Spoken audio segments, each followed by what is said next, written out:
The prophecy of Isaiah. We've now reached presentation 20, where King Hezekiah faces more confrontation.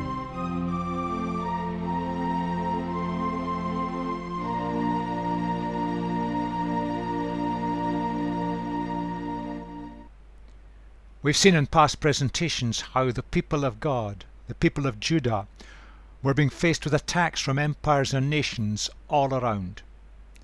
And Isaiah in these circumstances had brought three strong, clear messages to the leadership and to the people in Jerusalem. Your resources and your weapons provide no answers. Learn to trust God.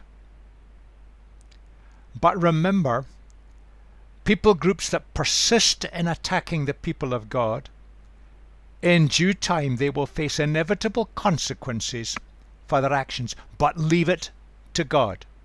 He will sort it out. Your task is to put your house in order as the people of God. Get God back into the center of practical living. The nation had fallen apart spiritually and socially. The rich were getting richer, the poor were getting poorer. Standards had collapsed, and religion had been reduced to the temple ritual and locked up there. Get God back into daily life. That's your responsibility. There are exact parallels for today. We have to remember that faced with all the attacks from society around, which are increasing in the West, our programs and plans, they don't hold the answer. Learn to trust God. But we have to put our house in order. We've privatized religion. We've locked him up in our churches and our rituals. Get God back out into the marketplace. Get God back into the practical living and the standards of life and the quality of life that He wants for us in Jesus. And leave the problems to God. But we have to remember that God will deal with these problems, and that people groups that persist in attacking the people of God will face the consequences for their actions in due time. Isaiah is great for painting contrasts. We saw in chapter 34 a picture in poetry. Humanity, when we try to run things ourselves, we end up making a mess of it. He pictures it as turning a fertile land to a desert, relevant to the agricultural society of his day. We think we're clever, but when we run things for our own benefit, we come into conflict with each other and we mess things up. And then he pictures the other way round. We start to do it God's way. When we bring God back into the frame of reference, we make him central, when we start to do it his way, his picture is turning the desert to a fertile land. But the choice is ours. And Isaiah challenges the people, the leadership particularly in Judah. Which way are you going to go? What's the choice for you? The choice is ours. The choice is yours. There's a simple principle in this. It's true in personal life, family life, community life, national life, international life. When we squeeze God to the margins of life, sooner or later we end up messing up ourselves and our world. When we bring God back to the center because He made us and He knows what's best, He can release the transformation for us and the world around. He can turn the desert into fruitfulness. But the choice is ours, what we do. Let's move on. We saw a message that Isaiah brought. If he was there today, a message he'd bring for the people of God, the followers of Jesus today, but particularly for the leadership of the followers of Jesus. Look at the West.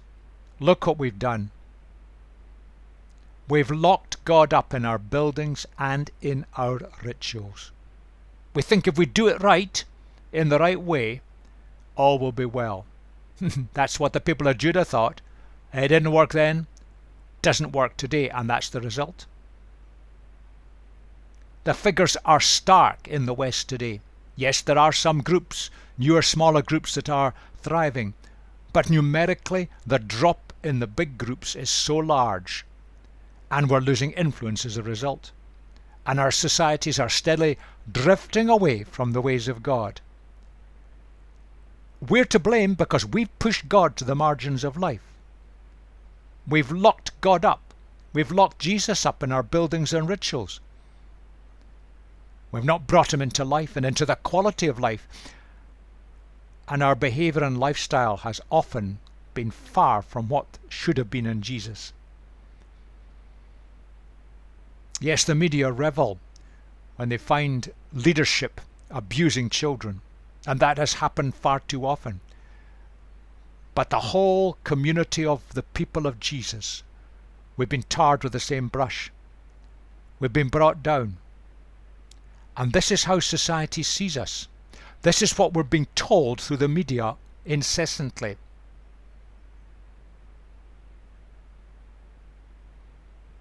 Ponder it, it's true, isn't it?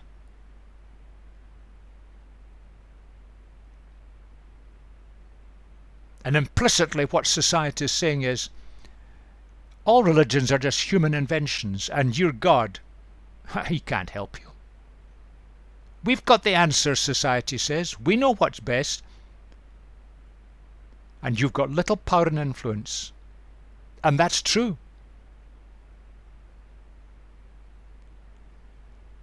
And when society decides what they want to do, and we resist because it goes against the teaching of Jesus, they just say, what you believe in practice is wrong.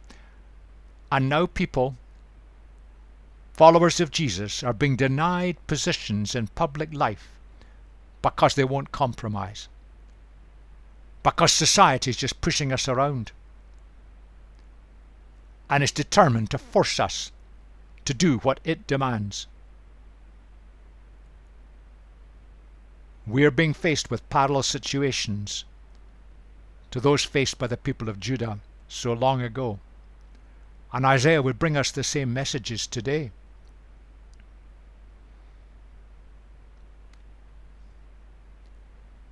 He shows now, and we saw this starting in the previous presentation, how this worked out in the reign of King Hezekiah. There's his three answers. And in chapter 36 and 37, Hezekiah in desperation turns to God. The Egyptian army has been defeated. Babylon has been reduced in power. Hezekiah thought that fortifying his cities would protect them. Sennacherib and his army were taking them one after the other, and now we're sitting around Jerusalem preparing for a siege. Hezekiah turns to God. God is the answer, not all our plans. Chapter 38 recounts a previous incident where Hezekiah took seriously ill, life-threatening. In his desperation, a young man, he turns to God. But sadly in chapter 39, and though it didn't happen last, it's placed last in the story here, because it leads into chapter 40 onwards, that given an opportunity, Hezekiah prefers to parade his own glory, his armaments, his developments, his fortifications, his money and wealth of the land of Judah when a delegation comes from Babylon. Not a good thing to do, because it contradicted his trust for God. Back to the messages for us today. It's the same for us today. We've got to learn, as Hezekiah had to learn, to get God back to the center of our life. Stop depending on our schemes and plans and programs. They will not work. But we've got to put our house in order. Society in Judah had fallen apart. The social fabric was decaying all over the place. It's the same today. And the quality of our lifestyle as the people of God in our Christian communities in the West has not been good. That needs transformed. Only Jesus can transform it, and he only will if we let him and we invite him. The responsibility is ours. And we don't retaliate because we have no power. It will not work. That's not God's way. The messages for us today are just the same. Hezekiah had to learn it, and Isaiah tells the story of the events. Let's look at the text now. In the first presentation, the previous one, we looked at the first confrontation. Sennacherib sent a delegation to the leaders in Jerusalem, more or less demanding they capitulate and give up the city. Hezekiah didn't do that because he sought God. Now, Sennacherib sends a second set of messengers. Sennacherib sent messengers to Hezekiah with this word. Say to Hezekiah, king of Judah, do not let the God you depend on deceive you when he says Jerusalem will not be given into the hands of the king of Assyria. Surely you've heard what the kings of Assyria have done to all the countries, destroying them completely. Will you be delivered? Did the gods of the nations that were destroyed by my predecessors deliver them? Hezekiah received the letter from the messengers and read it.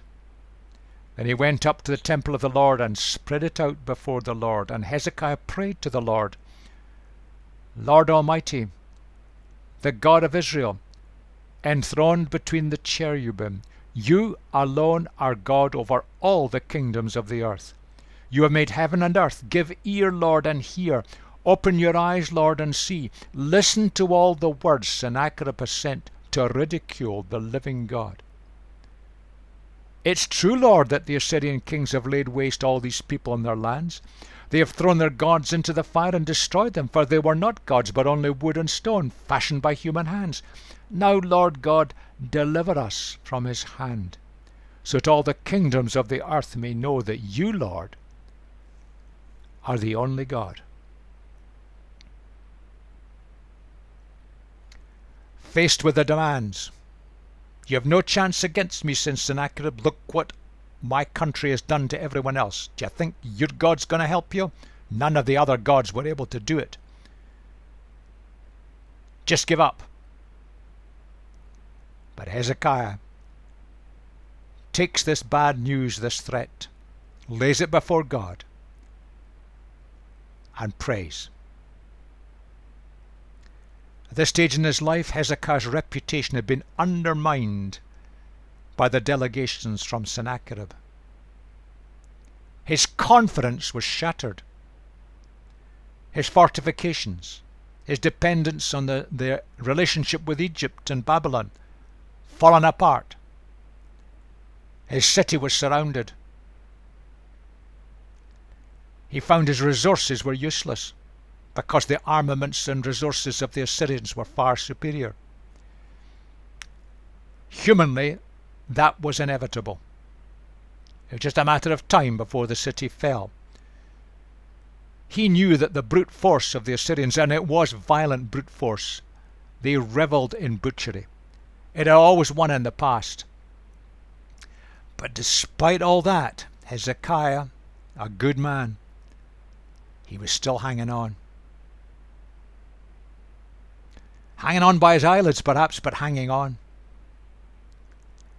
With a recognition, only you, Lord, the God of the universe, only you can rescue me, rescue the city, rescue us, rescue this people. The recognition had come. Isaiah had heard all about this, so he sent a message to Hezekiah. This, and it was a long message, this is what the Lord, the God of Israel, says, because you have prayed to me concerning Sennacherib, king of Assyria. This is the word the Lord has spoken against Sennacherib. Virgin daughter Zion despises and mocks you. Daughter Jerusalem tosses her head as you flee. Who is it you have ridiculed and blasphemed? Against whom have you raised your voice and lifted your eyes in pride? Against the Holy One of Israel. By your messengers you have ridiculed the Lord.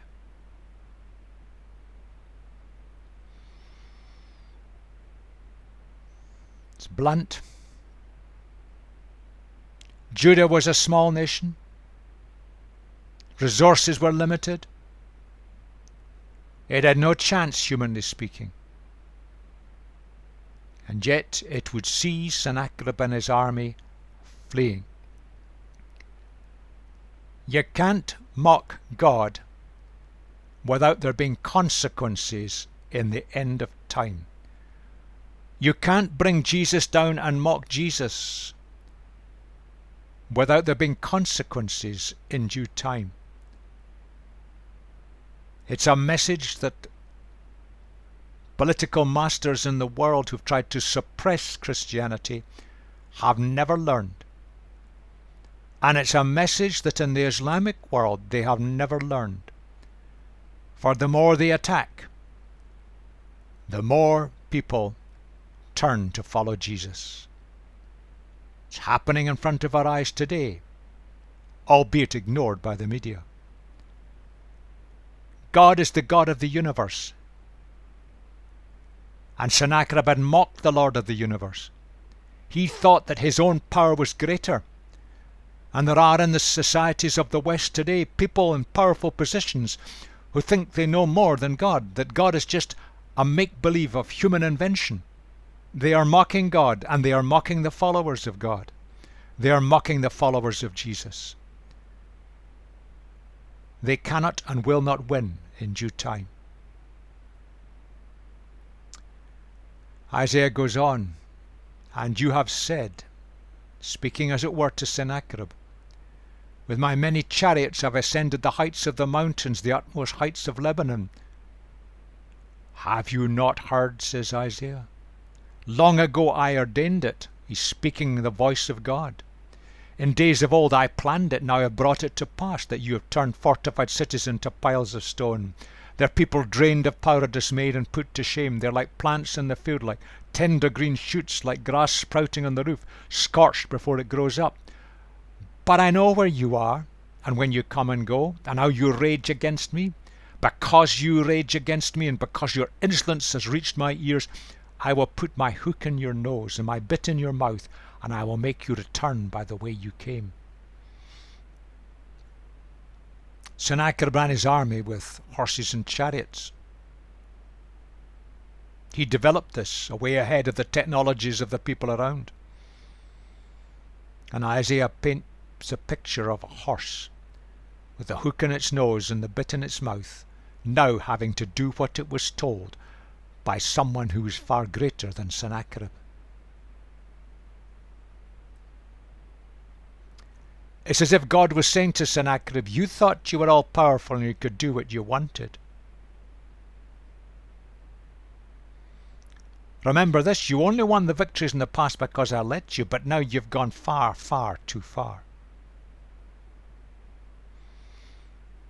And you're going to go back to your own land under my control, says the Lord. History shows that that series of events has repeated itself again and again. That those who set themselves up as more powerful than the God Almighty who made the universe, dictators and all-powerful religious leaders, in due time, they've been led away, brought down. God is the Lord of the universe. Then Isaiah speaks to Hezekiah. This will be a sign, the sign for you, Hezekiah. This year you will eat what grows by itself, and the second what springs from that. In the third year sow and reap, plant vineyards and eat their fruit. The Assyrians had wrecked the agriculture of the land, as they had literally ravaged the land and destroyed it. That would all be restored. Once more a remnant of the kingdom of Judah will take root below and bear fruit above. People will be restored. For out of Jerusalem will come a remnant, out of Mount Zion a band of survivors. People had fled into Jerusalem from the onslaught. They're going to come out and restore the land. The zeal of the Lord Almighty will accomplish this.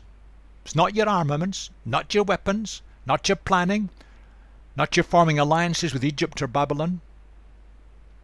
God has intervened to do it. Therefore this is what the Lord says concerning the king of Assyria. He will not enter the city or shoot an arrow here. He will not come before it with shield or build a siege ramp against it. By the way that he came, he will return. He will not enter the city, declares the Lord.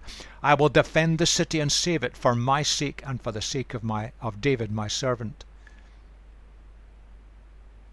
And history shows that all came true.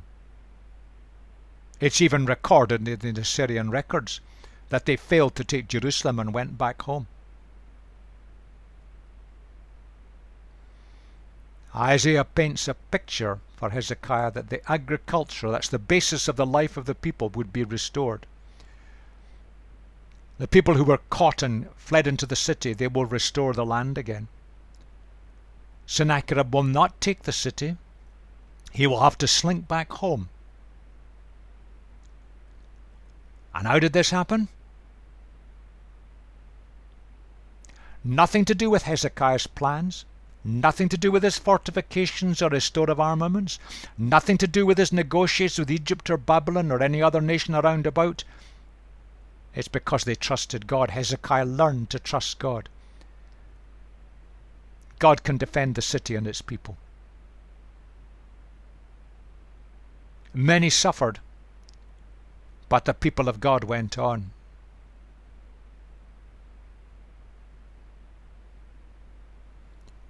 Stop for a moment and ponder. This is what happens today.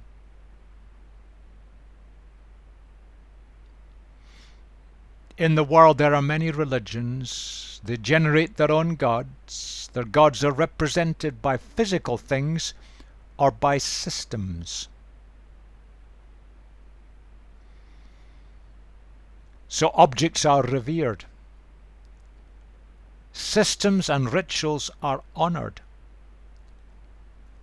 And rules are followed without question. Now, if you look at the religions of the world, that is true. You can see objects being revered in religions of the East. But you can also see it in some parts of Christianity. That is not the way of Jesus. Systems and rituals are honored. You can see that in some of the religions of the East as well. You can see it in Islam, where the systems are followed with great rigidity. But tragically, you can see it in some parts of Christianity. Rules are followed without question. You can see it in religions all over the world. You see it most vividly in Islam, which has reduced religion to a set of rules to be obeyed. That's what religion does. Does not work. In the West, our religion is secularism. But it's just the same. It follows the pattern of religions. It generates its own gods, but the gods are what we have achieved. It's built around ourselves, our decisions, our achievements, and you can see it as the kind of logical rules for living. Parliaments pass acts and rules. Everyone must follow them. It's just the same as religion. And the religions of the world and the secularism of the West are the empires that are attacking the people of God, the followers of Jesus, today. At times they've infiltrated us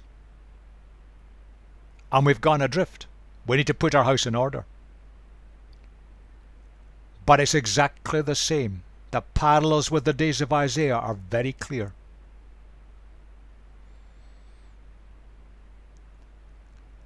And that's the words of Hezekiah.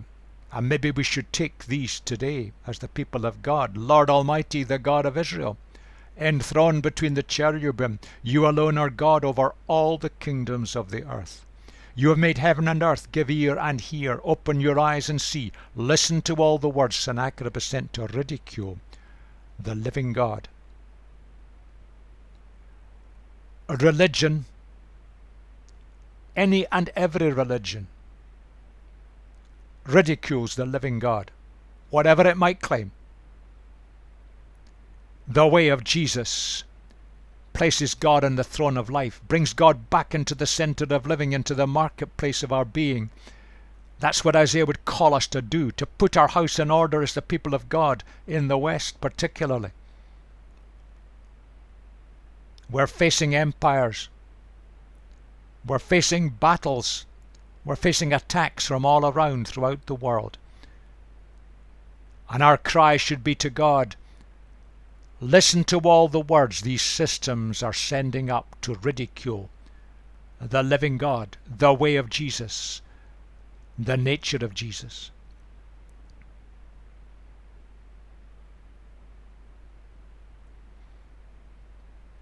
The modern parables then are humanism, dominant in the West. The dictatorships to be seen in various parts of the world, and the power of Islam. These are the three major empires that are attacking the followers of Jesus today. And what humanism does is it places us human beings and our abilities, as God. It sees religion, all religion, as just a human invention. It insults the way of Jesus. And Islam, it mocks the followers of Jesus. If you don't believe it, read their publications. And it sees its strength in its numbers and resources. Despite what the media present, Islam is not growing exponentially as the fastest growing religion. Numerically, there are more people coming to become followers of Jesus than there are coming to Islam. And indeed, those who are coming into Islam, it's almost entirely because of higher birth rates. But as it gains strength, because it's multiplying so quickly because of birth rates, it's trying to impose its ways. It does it in Islamic states. It's seeking to do it in the West. That's the next empire that's attacking us. And there are countries where there are people in powerful positions. Sometimes they're elected because they have fiddled the election system. And we can see it at the moment happening before our eyes in Russia. And armaments and resources are being employed. People are being manipulated. Opposition is being put in prison. And the agenda is expansionism. And the people of God are suffering. Suffering in a dreadful way in China and North Korea today, for example. These are the empires that are attacking the followers of Jesus today. And that's what's happening. Religion in general in the West is getting a poor press. But the followers of Jesus are being vilified. The powers in the West daren't attack Islam for fear of threats of retribution. But they're attacking the followers of Jesus openly. Our response? Just the same as Isaiah said, we need to put our house in order, get God back into the center and get our behavior and our standards put in order. Leave the rest to God. He intervened miraculously in the days of Sennacherib. He will intervene. We've got our part to play to put our house in order. But God will come if we are prepared to let him come. I will defend this city and save it for my sake and for the sake of David my servant. Words from God given to Isaiah. Look at it for a moment. God is the one who intervenes. We don't do it. We haven't got the resources. We haven't got the abilities. We're not clever enough. We're not wealthy enough. And we start to depend on property, buildings, resources and money and power. We've lost it. That was never the way of Jesus. He possessed nothing. But he's possessed all the power of God upon him. We need to learn that lesson afresh. God intervenes to save his people. But we've got to respond. God saw the leader of the nation in the temple crying his heart out. And what we've got to have today is the leaders of the followers of Jesus, and indeed all of us together. We've got to be crying our heart out for God's response. But we've got to put our house in order. Hezekiah took great steps to try and straighten out his nation.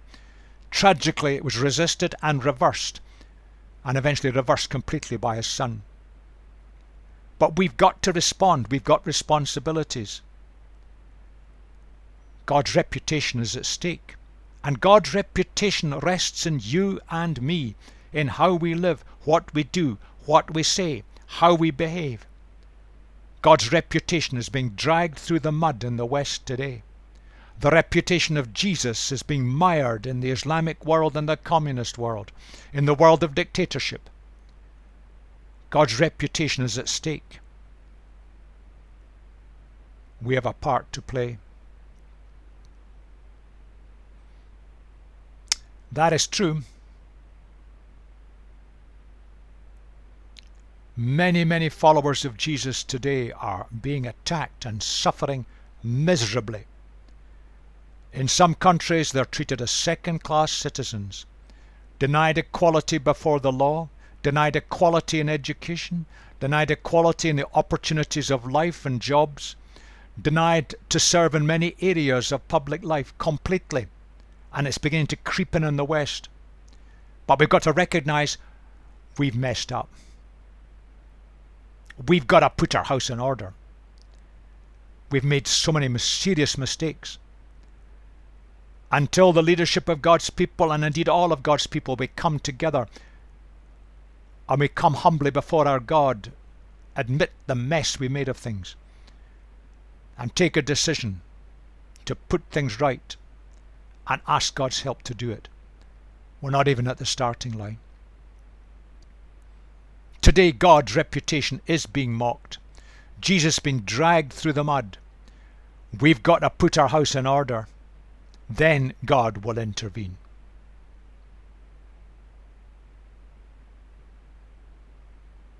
That's our agenda, and that's what Isaiah would say to us through the experiences of Hezekiah in the days of Isaiah.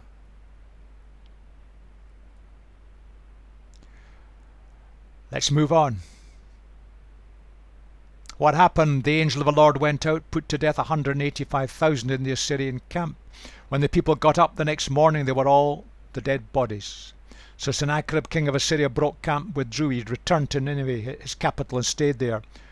One day, while he was worshipping in the temple of his god Nisroch, his sons Adramelech and Sharezer killed him with the sword. They escaped to the land of Ararat.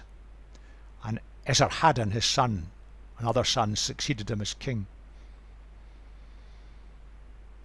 We have to remember that in Hebrew thought, God was responsible for every action.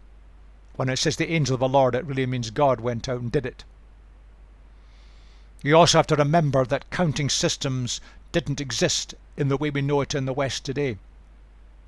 So we've got to treat these numbers with caution. They didn't even have a number system. They used letters for numbers. Whatever happened, a large number died in the camp.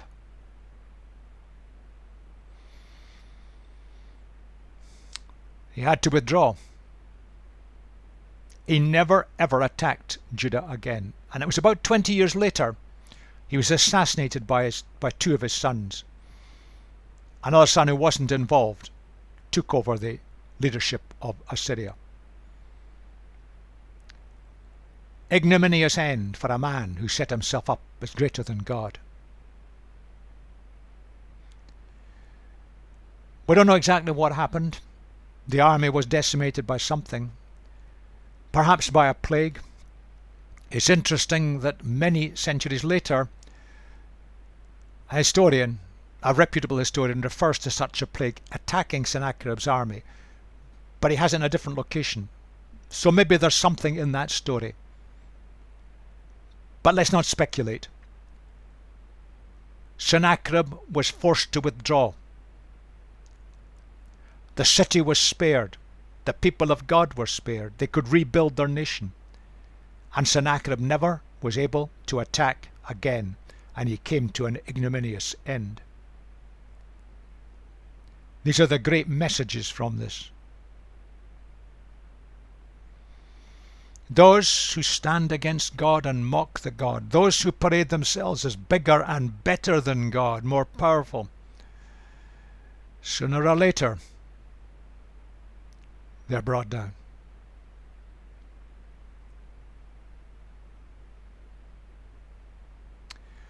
There's a danger in life.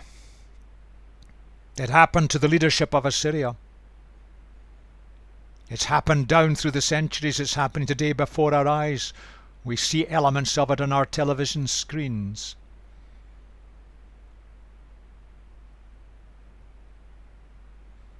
And that can happen. They're successful at the beginning. They may start out with good intentions even. Power corrupts, and success corrupts. Arrogance comes in, ambitions come in, but they're brought down eventually. And if we look back, history leaves them as a kind of footnote. The tragedy is that these people do so much damage and cause so much suffering to so many in the world. Isaiah would say today,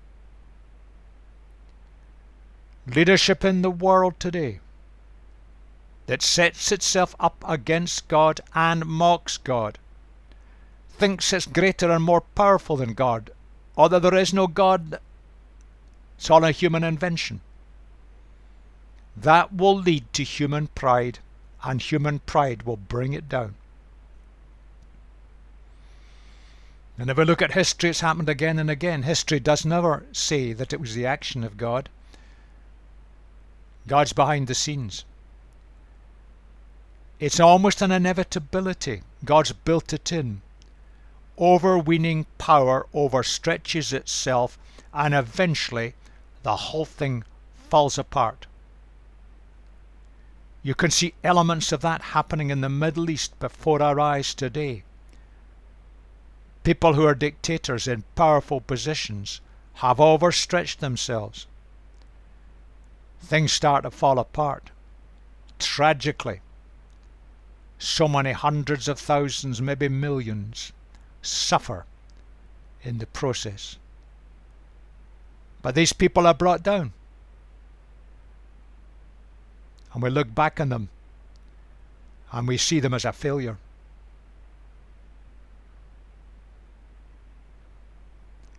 That's the prophecy of Isaiah.